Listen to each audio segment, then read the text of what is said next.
this was a dominant win. This game was never close. The final score is deceiving. We cleared the bench at the 4-minute mark, 3.5-minute mark. Yep. This was a dominant win, top to bottom.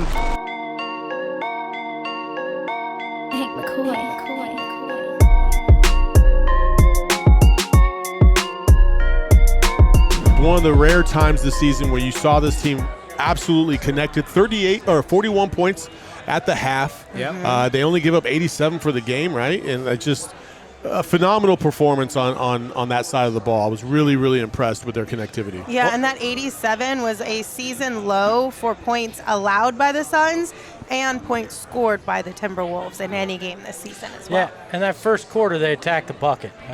8 of their 11 field goals were in the paint. That was, a key. They were aggressive early, and they really took it to Minnesota. It was, they set the tone. They made it very clear that you're in our house. We don't care who you are or where you are in the West standings. We're going to take it right at you. And it was enough. I mean, they built that lead, and then the defense, like you guys said, carried it on from there. And it was this was probably the most unique win of the year. I'll put it as unique because the offense wasn't what you would expect, but the defense just locked them down. Yeah, a connected team is a dangerous team, right? They're connected. Physically, mentally, emotionally, they're connected right now. The last 10, this stretch of 10, they're now 4-1 in that stretch. This was a dominant win. This game was never close. The final score is deceiving. We cleared the bench at the 4-minute mark, 3.5-minute mark. Yep. This was a dominant win, top to bottom. If you didn't know basketball and you're just a casual that just watches basketball every now and then, you wouldn't know who the best defensive team in the league is. It's actually Minnesota, but the Suns put the clamps on them all damn night. They took what the defense gave them. They didn't shoot the 3-ball much, but they didn't need to. And they almost got 30 assists tonight, 29. So as they move the ball, as they stay connected defensively, man, this team looking dangerous, guys. If you're a team and you're trying to beat the Phoenix Suns and you don't jack up 30 to 40 threes, you have no chance to beat the Phoenix Suns. I will say that. If you're trying to out mid-range the Phoenix Suns, you're not going to win. Point blank, the Minnesota Timberwolves tried to do that tonight. They were not effective. They were not good at all. They're not good enough to beat the Phoenix Suns, point blank. I said that for the last 3 straight days. I said we would dog walk them. We fucking dog walked them. I knew that was going to happen. This doesn't mean shit to me, to be honest with you. Beating Minnesota is cool, but I expected that. I really did expect this. I want to see what happens after Sunday because I feel like we're going to take care of business on Sunday, and then we're going to basically cement a top 6 seed after that.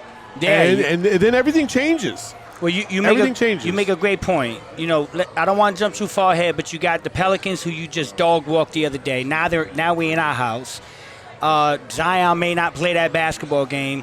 You're going to be 2 games up. If you win that game, you're up 2 games in the loss column, and you got the tiebreaker, so it's really 3. The Kings are falling off the face of the earth. You're 2.5 away from the Clippers, who you play twice. And so this gauntlet that everybody was worried about is a blessing in disguise. They're playing their best basketball. They got everything right in front of them. I want to ask you something, Saul, because you made a great point there.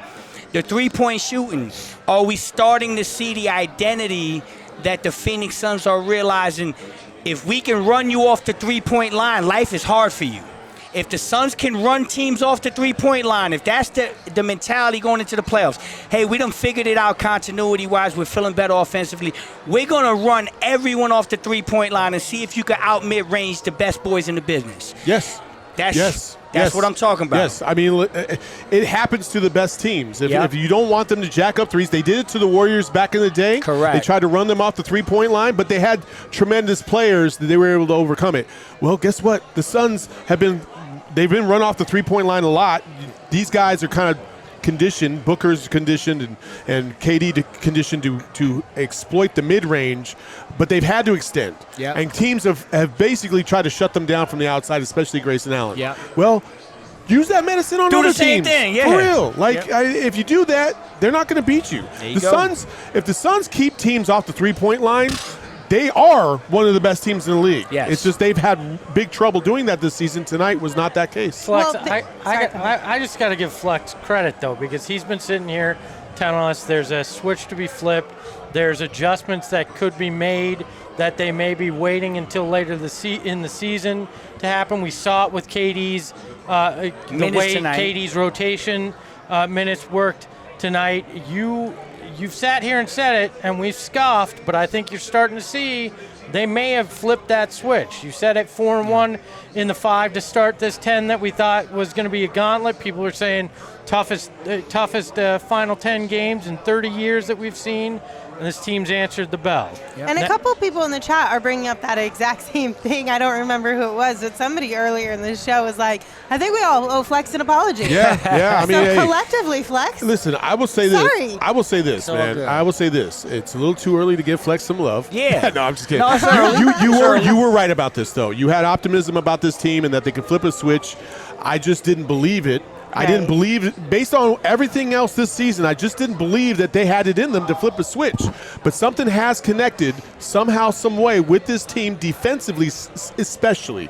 Defensively, this is where we got a point. Yeah, Booker can get 52 one night and 40 the other night, and KD can get you 30-plus and back-to-back nights and all that. That's all beautiful. Right. That's something we kind of expect, though. Yes. The defense was always the thing that was the separator between the Suns and a legit contender. And if they put that together, they would have a chance.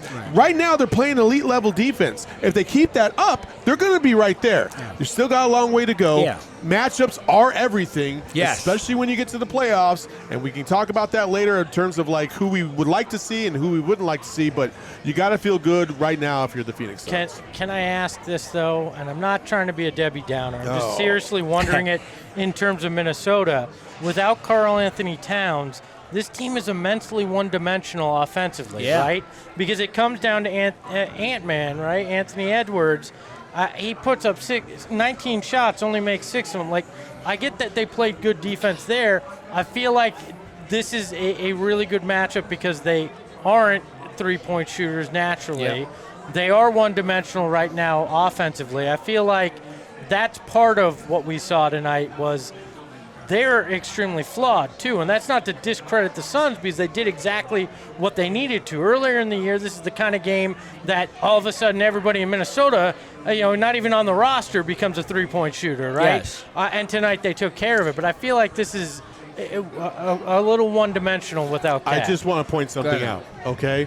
He said that Karl Anthony Towns is a difference maker, and I'm not disputing that point. But we played them earlier this year. Yeah, and dog. Cat had 25. Anthony Edwards still 4 for 16, 1 for 3, only 13 points. How many points did they score though as a team? They scored 115. Okay. They scored high, but that was earlier. Yeah, everybody was scoring high, right? But that's everybody my whole was scoring point high. is that without Karl Anthony Towns' points, they're more one-dimensional. But that's one team. I'm saying that they're locking in on other teams as well. They played. Their defense has increased. It has increased, and it has been better. Yeah. But also to your point, Espo, while I agree with you, the Timberwolves have still been able to manage to win games and play high-level basketball without Karl. Where they scored 133 the other night. Yeah. But so you do have a point, but at the same time, I just there's a balance as far as like, do you give more credit to the Suns versus what are the Timberwolves able to do without Cat? I think what you point out, I think this is a good matchup against this team, regardless of if you have Cat or not. I think that's definitely the case with this group. And when I look at it, that's the team, if I'm going to have to face one of the top 3, that I go, I would prefer. I'd have no problem with going against Minnesota because they fit what we do. You make a great point, and it's true. They're one-dimensional right now. Without Karl, they're severely one-dimensional. And you know what they're doing? Teams are starting to do what they did to the old Phoenix Suns with Devin Booker. They would send the house, blitz, take them out of the game, and dare those other guys to be guys that they aren't. That's what they're doing in Minnesota. The problem I've had with Minnesota all year is that what's made them good is being number 1 in defense. They're giving up 106 a game. The problem in this new NBA is that that's a cute thing in the regular season. But in the playoffs, you got to score buckets. You got to get buckets in this new NBA. And that's been their flaw all year. I look at them and I'm like, is that defense going to be good enough? Can you rely on that defense to hold some of the best teams in the league? Not the bottom dwellers, but all playoff teams are good. Can you hold those guys to 106? I don't think so. And what makes me feel good about this is you win in a slog, a dogfight. Like, this was not pretty basketball in the second half. You had 2 teams shoot sub 40% in the second half, but the Suns, held serve. They did what they needed to. It really was a 20-point win.